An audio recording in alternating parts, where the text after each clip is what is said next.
Today on The Report, we bring you the latest out of Ukraine's and the President Zelensky's latest plea. Plus, updates from a deadly mass shooting in Northern California. And updates on the couple facing trial after last year's Freeway shooting of 6-year-old Aiden Leos. The Report starts now.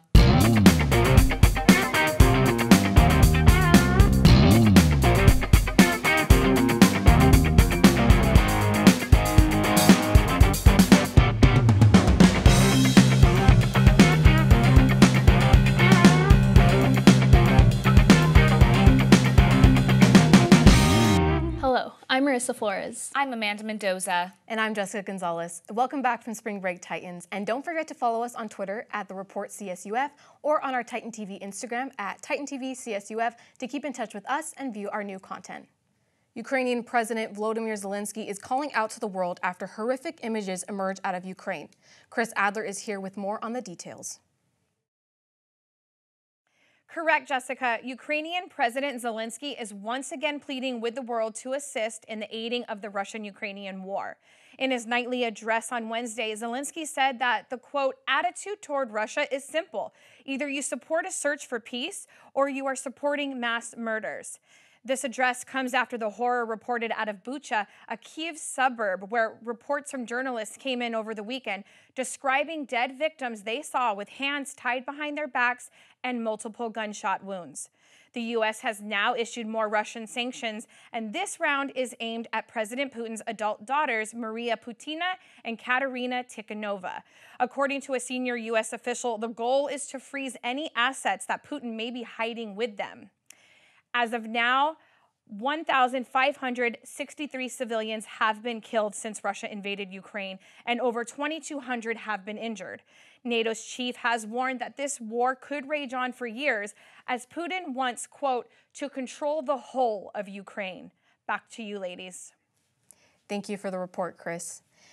Hearing quotes like this about Zelensky talking about, if you either support peace or you support the war, I'm sure has a lasting effect on all of us. But I'm kind of curious what you guys think about Biden's support and actions from a distance. Do you think that's helping or having any effect on Putin?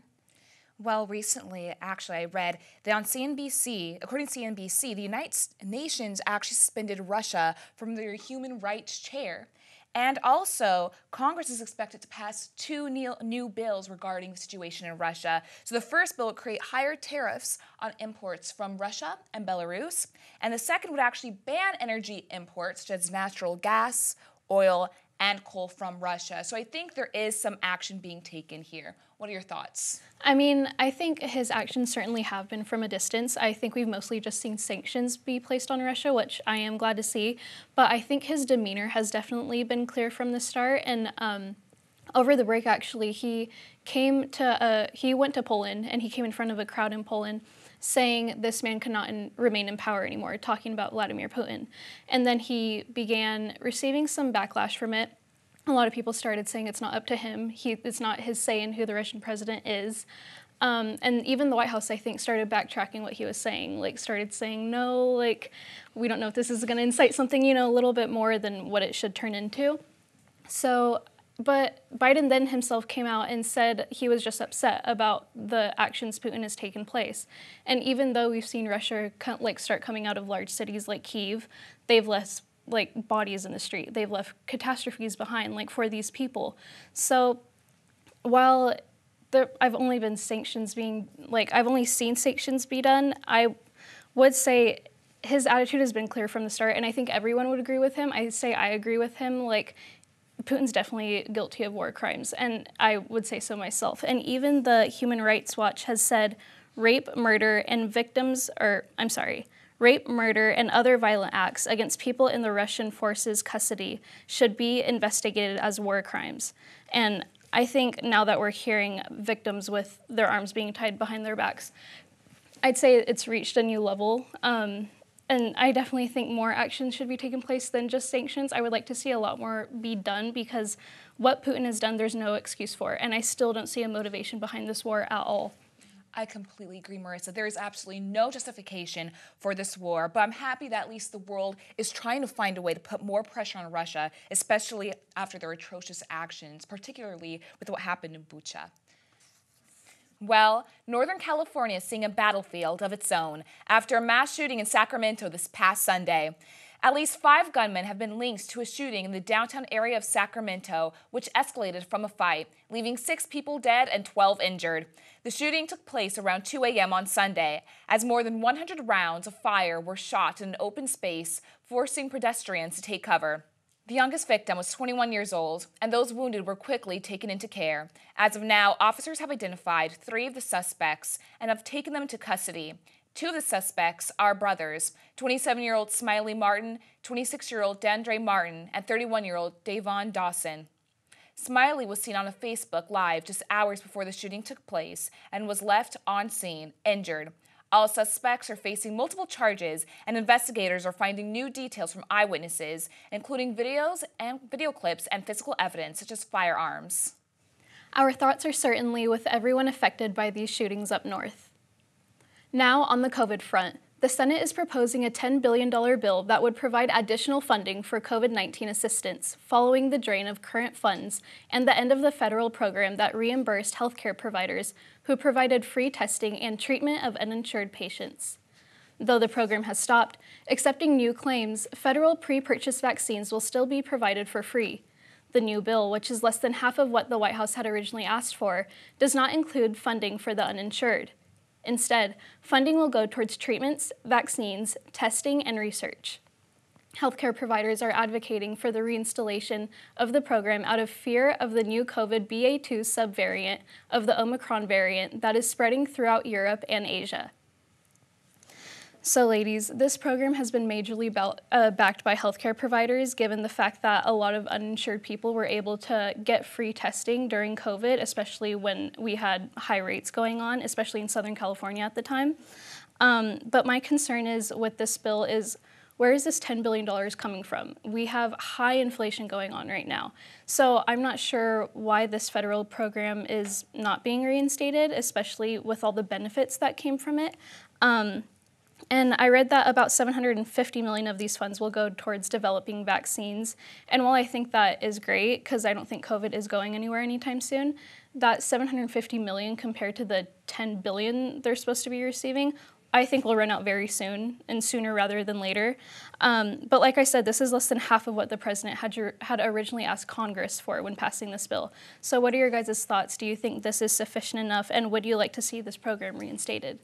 Okay, so I do love the focus on research, because considering we have the BA.2 Omicron variant, we never really know what to predict during this pandemic. However, knowing that the uninsured might not be able to get free COVID tests, that scares me, because not only will it affect them and their families and just everyone around them, but can also affect us on a larger scale. But I think this also kind of shows how in this country, if you don't have the money, if you don't have the resources, you're kind of left in the dust, you're left to suffer. And I just feel awful for the people who won't be able to get insurance because of the situation. Like I said, COVID is very unpredictable.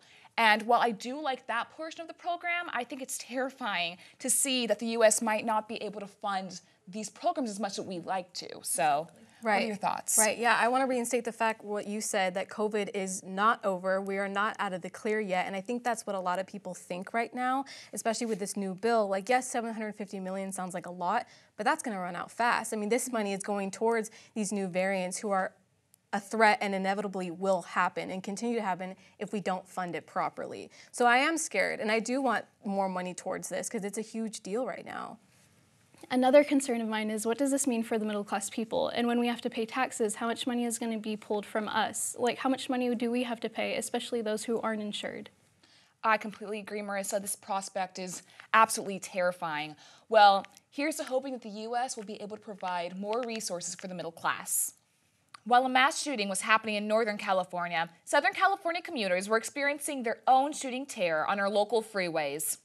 3 car-to-car shootings in less than 24 hours on Southern California freeways have left 1 man dead, 1 woman seriously injured, and 2 others with minor injuries. The first shooting happened on the 710 freeway Monday in Cudahy, and then Tuesday morning on the 91 in Carson, and then Tuesday night on the 710 just south of Paramount.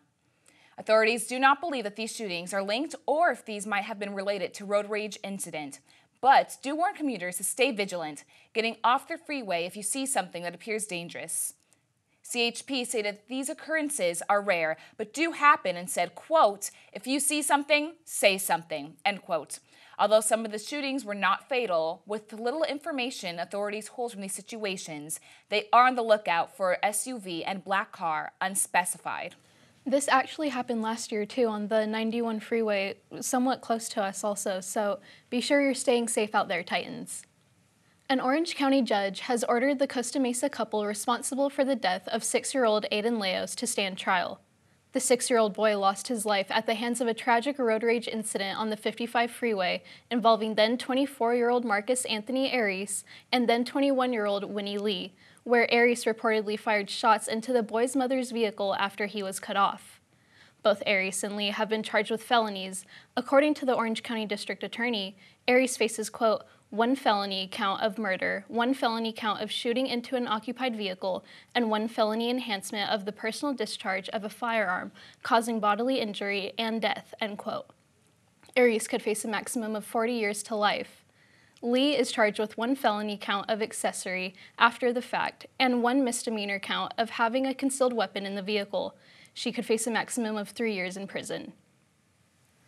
Still such a tragic story and time in Orange County. I mean, for myself, hearing Lee could possibly only face 3 years, I didn't think it was sufficient enough. I mean, she was the one behind the wheel of this getaway car, and she also ensued a manhunt by not turning herself in.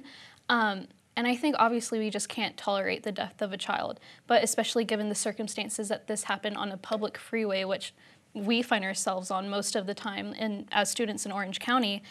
So it's concerning. But what do you guys think? Do you guys think that the punishment fits the crime? I think the punishment does not fit the crime. What Aries and Lee did was absolutely despicable. And first of all, the fact that Lee's bail was reduced from $500,000 to $100,000? Like, to me, that's nothing, and 3 years is nothing. Like, sure, I don't think she should necessarily get the same punishment as Aries, who actually killed the 6-year-old. However, I think 3 years is just not enough. Personally, I think anywhere from 5 to 10 years minimum would be a better way to ensure that she understands just a little bit of the repercussions of her actions, the consequences. Right. I think you summed it up perfectly, Amanda. I mean, she didn't pull the trigger, yes, but she's the one that got them away. She was in the getaway car. She drove off and left this, poor innocent boy to die. So no, I don't think she should be out on bail. I don't think she should have a reduced sentence. I think she should serve her time at least. While there are a few moments in the entertainment world that you never forget hearing about, Britney Spears shaving her head, Moonlight winning Best Picture instead of La La Land, and Will Smith slapping Chris Rock at the Oscars. It was announced on the 94th Oscars on Sunday that the actor Will Smith will be resigning from the Academy following the slap against comedian and host Chris Rock. The incident has Will Smith facing major backlash and consequences, ultimately forcing action from the Academy. On Friday following the apparent assault, Smith announced that he will, quote, accept any further consequences the board deems appropriate. The joke Chris Rock made about Will Smith's wife, Jada Smith, referred to the movie G.I. Jane, where actress Demi shaved her head, resembling Smith's now shaven head. Will Smith was seen laughing initially, but approached the stage after the wife made a disapproving expression. With the matter soon to be discussed by the Academy on April 18th, the organization stated, quote, by resigning, Smith will no longer be able to vote on Oscar-nominated movies and performances each year. His work, however, will still be eligible for future Oscars considerations and nominations. Celebrities such as Denzel Washington, Jim Carrey, and Michael Shea and others are addressing the situation, with Denzel responding, quote, conversely, when the devil comes at you, maybe it's because you're doing something right, and for whatever reason, the devil got a hold of that circumstance that night. Definitely a crazy story, and it's been in the news for like the past few weeks, almost a month it seems like. I'm kind of curious what you guys think about it. Why do you think it's been in the news so much, and do you think this backlash is deserved by Will Smith? What are your guys' thoughts on it? Yeah, I definitely think it was out of anger. I mean, the joke was certainly walking that line, but I don't think his actions were excused. And I mean, this is what comedians do. They make light of certain situations. So in my opinion, I'm just concerned about what this means for comedians, because if every comedian that said a joke that was somewhat inappropriate or walked the line or a joke that didn't land, we wouldn't have any comedians. because this is what they do. Like I said, they make light of these kind of situations. So I think Will Smith, he knew it was being broadcasted live. He could have reacted in a totally different way. He could have handled it behind closed doors. The action, I saw him laughing at first, so him walking on stage immediately after was kind of shocking to see personally. I don't think his Oscar should be taken away because Harvey Weinstein still has a bunch of Oscars that haven't been taken away. So he did do good work in King Richard. He deserves credit for the work he put in. But I am glad he resigned because if he didn't, I think punishment from the Academy would have come anyways, and it still might come. But those are just my thoughts on that. I think he should be accountable for his actions. I agree with you, Marisa. And personally, I think this whole situation is just so strange, and it could have been worked out after the ceremony. Or I think Smith could have just said, not cool, man, not cool. This isn't okay. Don't joke about it. Because we know that Jada Pinkett Smith has been dealing with alopecia since 2018. Fortunately, she's embraced it and just talked about this situation and helped educate the masses and her followers on Instagram, actually. But I really think that the whole slap really took away from the other nominees because now everyone's talking about that instead of the other great accomplishments that night. So, for example, Ariana DeBose is now the first openly queer woman of color to win an acting Oscar for her role for In the Heights as Anita. And Tony Kotsur is the first deaf man to win an acting Oscar for his role as Frank in Coda. And so I think that is amazing and spectacular, right? Absolutely. That's breaking ground. And so personally, I like to focus on those accomplishments instead of the whole situation. Yeah, absolutely. And that's all the time we have for today on the Report Roundtable discussion. Stay tuned for our news, views, and other info. I'm Jessica Gonzales. I'm Marisa Flores. And I'm Amanda Mendoza. As always, Titans, keep your tusk up and your heads held high. Until next time.